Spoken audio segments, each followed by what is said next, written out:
wa yassir amri wahlul 'uqdatam min lisani yafqahu qawli. Qala Allah Ta'ala fil Qur'anil Karim, a'udzu billahi minasy syaithanir rajim. Bismillahirrahmanirrahim. Alastu birabbikum? Qalu bala syahidna.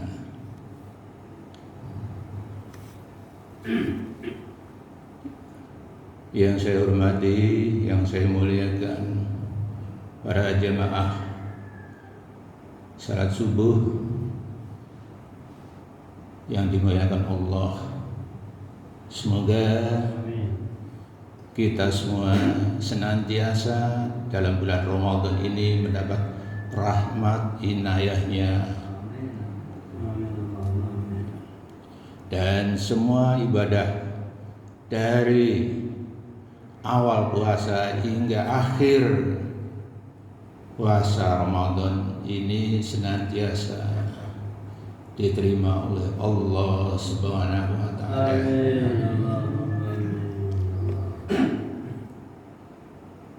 Tadi saya bacakan surat Al-A'raf ayat 172. Alastu birabbikum?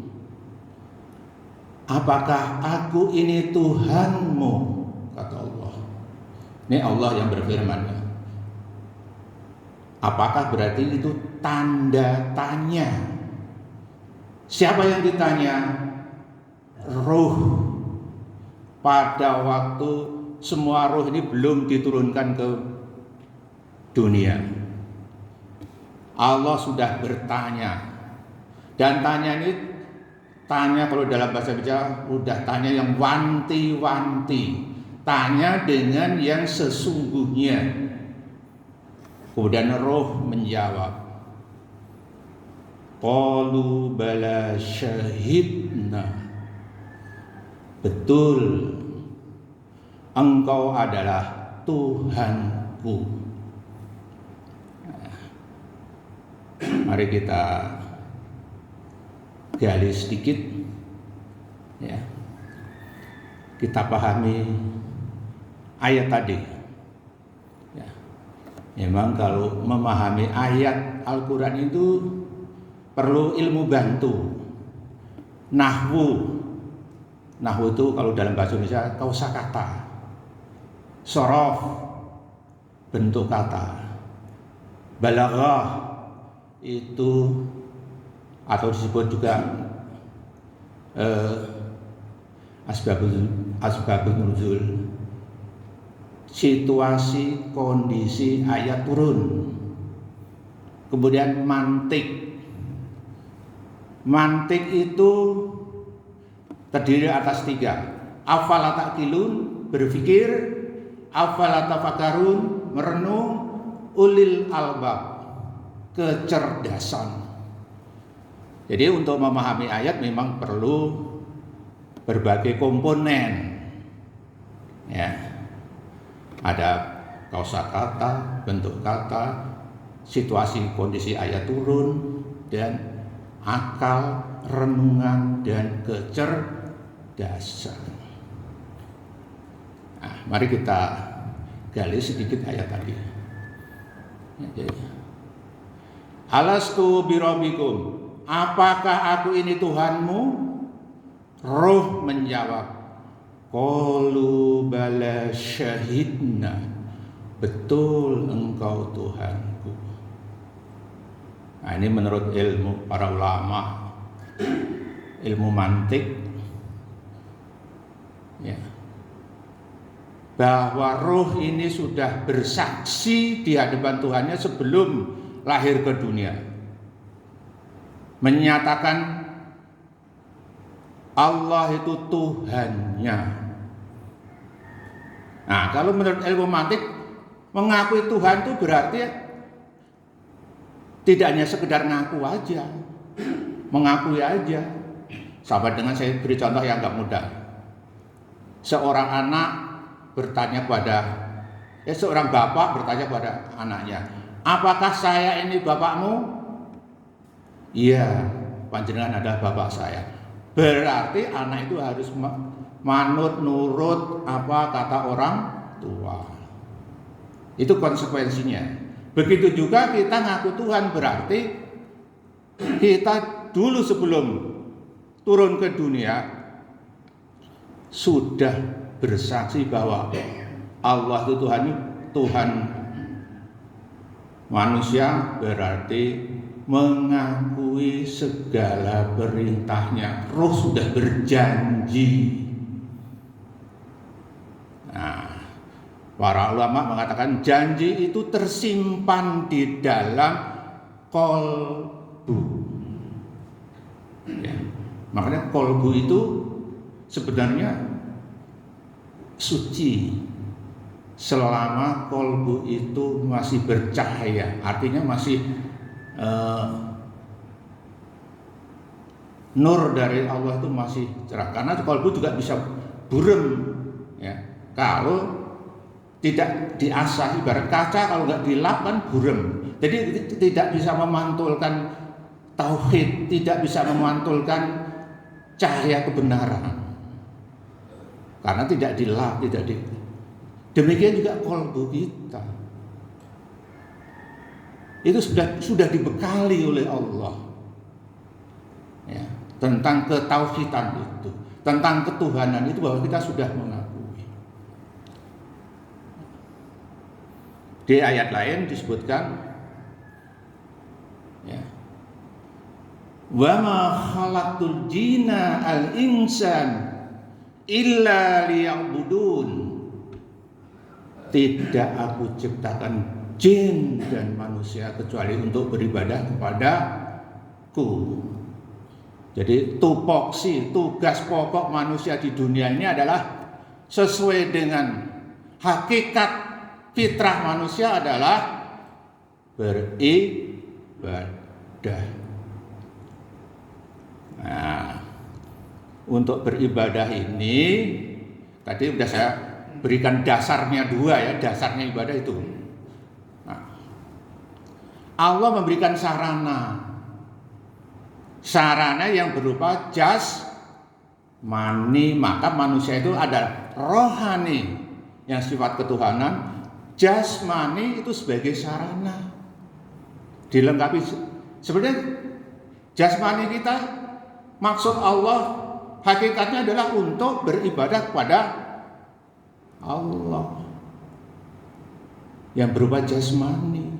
Misalnya diberi sendi, ya, kita kan diberi sendi di dalam jasmani, tujuannya untuk rukuk. Diberi mulut untuk baca Al-Quran, untuk macam-macam. Diberi batuk atau apa, ya, untuk sujud. Semua raga kita diberi akal, pikiran untuk mengingat. Diberi pokoknya semua apa yang ada di tubuh kita sebenarnya itu adalah sarana. Dan juga dunia ini adalah sarana untuk mengabdi kepada Allah Subhanahu wa ta'ala. Itu hakikatnya. Nah, setelah hidup ini, ya, di dunia ini, ya, untuk sarannya kehidupan diberi macam-macam, ya, rezeki, ya, mungkin uang, mobil, harta benda, dan semuanya yang ada di bumi ini sarana untuk mengabdi kepada Allah. Itulah hakikatnya apa yang ada di dunia ini. Nah, kemudian di ayat lain, ya, disebutkan inna lillahi wa inna ilaihi rajiun. Semuanya dari Allah dan akan kembali ke Allah. Badan kita juga nanti akan, yang dari bumi, raga kita akan kembali ke tanah, roh kita kembali ke Allah. Itulah hakikat kehidupan kita. Maka selama hidup di dunia ini, ya sebenarnya nanti akan dipertanggungjawabkan apa yang amanah telah diberikan. Ya. Wa ma khalaqul jinna al insan illa liya'budun. Terus di ayat lain juga alladzi khalaqa sab'a samawati wal ardh. Semua dunia ini hanya diperuntukkan oleh manusia dan sebagai tanda kebesaranku. Ya, maka inti dari kehidupan ini adalah mengabdi kepada Allah SWT. Ya, alhamdulillah kita diberikan jasmani yang sehat, rezeki dan semua yang dikarunia nikmat ini adalah sebetulnya hanya untuk sarana dan nanti akan dimintai pertanggungan jawabnya oleh Allah SWT. Ya, mudah-mudahan kita bisa mengemban amanah apa-apa yang telah diberikan oleh Allah SWT dan kemudian diterima oleh Allah SWT sebagai amal ibadah, ya, baik itu yang berupa ibadah mahdhah. Ibadah mahdhah itu ibadah baku, sholat, puasa, zakat itu ibadah mahdhah, ibadah yang sudah dibakukan. Kemudian ada ibadah ghairu mahdhah. Ghairu mahdhah adalah ibadah selain itu.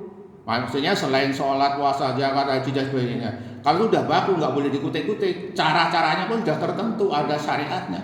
Tapi kalau ghairu mahdhah itu adalah semua perbuatan yang diniatkan karena Allah. Itu juga ibadah. Jadi ibadah itu ada dua, mahdhah dan ghairu mahdhah. Misalnya kita bekerja, kita mencari ilmu, kita berubah baik dengan tetangga, apapun itu karena niatnya karena Allah, itu juga ibadah dan nilainya di hadapan Allah nanti akan dinilai juga. Itulah, mudah-mudahan kehidupan kita ini senantiasa apa yang kita kerjakan, apa yang kita pikirkan, apa yang kita lakukan senantiasa oleh Allah direken sebagai ibadah. Saya akhirul kalam. Wassalamualaikum warahmatullahi wabarakatuh.